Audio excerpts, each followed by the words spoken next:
جو ہیں. سبحان اللہ. قبلہ شیخ صاحب آپ کی طرف آؤں گا. اگر بات کی جائے حضور خواجہ غریب نواز رحمۃ اللہ تعالیٰ علیہ کے بچپن کی، اور بالخصوص آپ کی لائف کا وہ ٹرننگ پوائنٹ کہ جہاں سے آپ کی معرفت اور طریقت کا سفر شروع ہوا، وہ ایک جو خاص واقعہ ہے، میں چاہوں گا اگر وہ آپ سنا دیں تو. ماشاء اللہ. حافظ صاحب دیکھیں، بچے جو ہوتے ہیں وہ کئی معاملات میں نادان ہوتے ہیں. ایک عمومی اگر میں بات کروں جی، اور بچوں کو کچھ ہیبٹس اور کچھ گڈ مینرز کے حوالے سے ہم گائیڈ کرتے ہیں کہ بیٹا دیکھو یہ ایسے نہیں ایسے ہوتا ہے، اس کو یوں نہیں یوں کر لیا جائے تو زیادہ اچھا ہو جائے گا. یہ بات ہے عمومی طور پہ اور عام بچوں کی. پھر جب خواجہ صاحب کے بچپن کی ہم بات کریں تو پھر یوں ہی تو نہ ہوگی، بالکل جداگانہ اور نرالا انداز ہوگا. خواجہ صاحب کے بچپن کا میں ایک واقعہ یہاں پہ ایڈریس کر دیتا ہوں جس سے آپ کی بچپن میں ہی شخصیت کا ہمیں آئیڈیا ہو جاتا ہے. خواجہ غریب نواز علیہ رحمہ عید کی نماز کے لیے جا رہے ہیں اور جاتے ہوئے آپ کی نظر ایک لڑکے پہ پڑتی ہے جو نابینا لڑکا ہے اور شکستہ حال، پرسان حال کوئی نہیں، اور شکستہ پیراہن، اس کا کپڑے بھی صحیح سلامت نہیں. تو خواجہ صاحب علیہ رحمہ نے جب اس کو دیکھا تو آپ کے دل میں جو فیل ڈیولپ ہوا نا، وہ فیل قرآن نے بھی ایڈریس کیا ہے.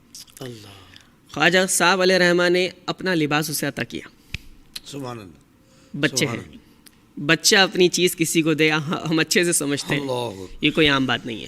خواجہ صاحب علیہ رحمہ نے اپنا لباس اسے عطا کیا اور اسے عید کی نماز کی طرف، عیدگاہ کی طرف لے کر جانے لگے. تو بزرگ کہتے ہیں اس واقعے سے روشنی لیتے ہوئے یوں کہا جا سکتا ہے کہ خواجہ صاحب بچپن سے ہی غریب نواز تھے. اور میں نے جو اشارہ دیا کہ قرآن نے اس ہیبٹ کو سراہا ہے وہ یہ ہے کہ کامل ترین ایمان والے اور محبوب ترین بندوں کی اللہ نے جہاں کوالٹیز بیان کی نا، وہاں اللہ نے فرمایا وَلَوْ كَانَ بِهِمْ خَصَاصَةٌ، اگرچہ انہیں خود بہت زیادہ ضرورت بھی ہو یہ اپنے مسلمان بھائی کو دے دیتے ہیں. سبحان اللہ. اس پہ خواجہ صاحب نے بچپن میں عمل کر کے دکھا دیا. اور بالخصوص وہ پوائنٹ جہاں آپ نے فرمایا کہ خواجہ صاحب کی لائف کا ٹرننگ پوائنٹ تھا، جہاں سے خواجہ صاحب علیہ رحمہ نے راہ طریقت اور سلوک کے منازل طے کرنا شروع کیے، معرفت کی راہوں پہ چلنا شروع کیا. آپ کو ورثے میں جو ہے وہ ایک باغ ملا تھا اور ایک چکی تھی. آپ باغ میں جو ہے وہ اسی طرح سے پانی معمول کے مطابق ڈال رہے تھے کہ دیکھیں جب حافظ صاحب جب رب خاص عنایات، رب کی تجلیات متوجہ ہوتی ہیں نا تو پھر رب اشارے بھی کچھ خاص دیتا ہے بندے کو. تو خواجہ صاحب کا معمول تھا، معمول میں چل رہے تھے، لیکن خواجہ صاحب علیہ رحمہ دیکھتے ہیں کہ یکدم باغ میں کوئی نورانی شخصیت، نورانی داڑھی والے، نورانی لباس والے، نورانی امامے والے ایک بزرگ شخصیت داخل ہو جاتے ہیں. یہ کتابوں میں لکھا ہے حضرت مجذوب تھے اور حضرت ابراہیم قندوسی علیہ رحمہ ان کا نام تھا. آپ داخل ہوتے ہیں اور جیسے ہی خواجہ غریب نواز علیہ رحمہ ان کو دیکھتے ہیں تو ادب میں، احترام میں، رسپیکٹ میں ان کی طرف بڑھتے ہیں، دست بوسی کرتے ہیں، بٹھاتے ہیں. نہ نام پتہ، نہ آتا پتہ، نہ شخصیت کا پتہ، نہ کوئی شناسائی، نہ کوئی واقفیت، لیکن رسپیکٹ کیسی دی ہے. واہ.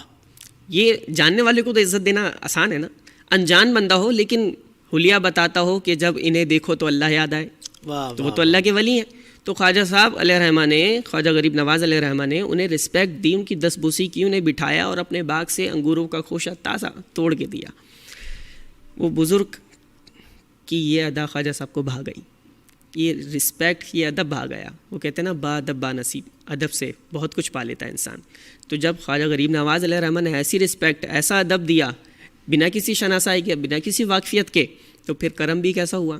وہ جو خوشہ انگوروں کا پیش کیا تھا نا، اس میں سے کچھ خود کھایا اور کچھ جھوٹا مبارک خواجہ صاحب کے لقمہ بنا کے دے دیا. خواجہ غریب نواز علیہ رحمہ فرماتے ہیں بات یہاں تک تھی، لیکن جب وہ لقمہ میرے حلق سے پیٹ میں اترا ہے، دل کی دنیا ہی بدل گئی.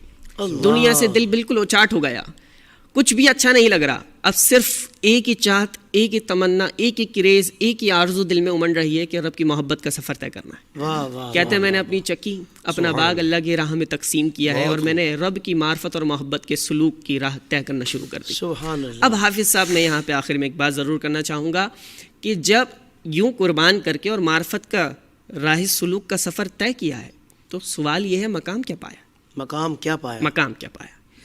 تو میں یوں کہوں گا کہ ہر محب کی چاہت ہوتی ہے کہ محبوب کی نظروں میں سما جاؤں.